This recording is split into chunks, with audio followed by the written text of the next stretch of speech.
Hello everyone, আসসালামু আলাইকুম। I hope আপনারা সবাই ভালো আছেন। আমিও আলহামদুলিল্লাহ ভালো আছি। Welcome to my new blogs ওয়াই রেসিপিড এপিসোড। তো ওই দিন ভার্সিটিতে গেলাম, গিয়ে ক্লাস করলাম। ক্লাস করার মাঝখানে আবার খাওয়া দাওয়া করলাম। তো ক্লাস শেষ হওয়ার পর আমার 2 ঘন্টা টাইম পাস করতে হবে। আর এর মেন রিজন আমার ছেলেকে ডক্টর দেখাতে হবে। সো আমার বাসায় যেতে যেতেই 1.5 ঘন্টা টাইম লাগবে, আবার আসা। সেই জন্য আমি আর বাসায় যাব না, মানে ভার্সিটির এখানেই থাকবো। তো আমার আম্মু আর আমার হাজব্যান্ড আসবে আমার ছেলেকে নিয়ে। তো তারা আসলে আমি চলে যাব হসপিটাল। তো এই জন্য আমি আর কোথাও যাচ্ছি না। তো আমি আমার ভার্সিটির এরিয়াটা একটু ঘোরাঘুরি করে দেখতেছি। যদিও আমি আগের মতো ঘোরাঘুরি করার টাইম পাই না।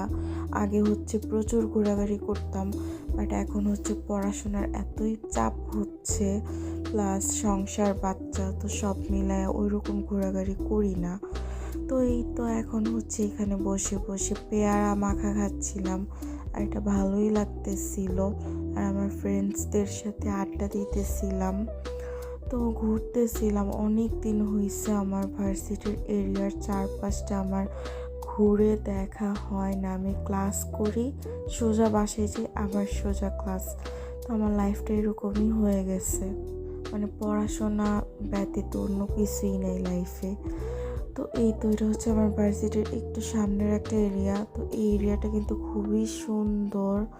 এখানে সুন্দর করে মাচা তৈরি করে রাখছে, ফ্রেন্ড সার্কেল বসে আড্ডা দেওয়ার জন্য। আর এখানে কিউট একটা ক্যাট আসছে, তো আমাদেরকে দেখে দৌড়াই আসছে। তো আমরা এখানে বেশ কিছুক্ষণ বসে আড্ডা দিলাম, চাটা খেলাম।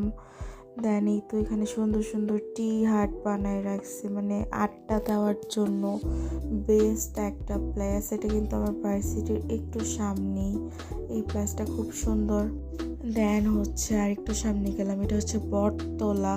তো এখানে অনেক দিন পরে আসলাম, এখানে অনেক দিন আগে আসা হয়েছিল। তো এখানে ঘুরে টুরে দেন এখন আমি হসপিটাল চলে যাব। তো মাথা প্রচণ্ড ব্যথা করতেছিল, ক্ষুধা লাগছিল, তাই হালকা পাতলা একটু খাওয়া দাওয়া করলাম। দেন আপনারা নেক্সট ব্লগে দেখতে পারবেন বাকি। আর আজকের ব্লগটা এই পর্যন্তই। ভালো লাগলো অবশ্যই লাইক, কমেন্ট, শেয়ার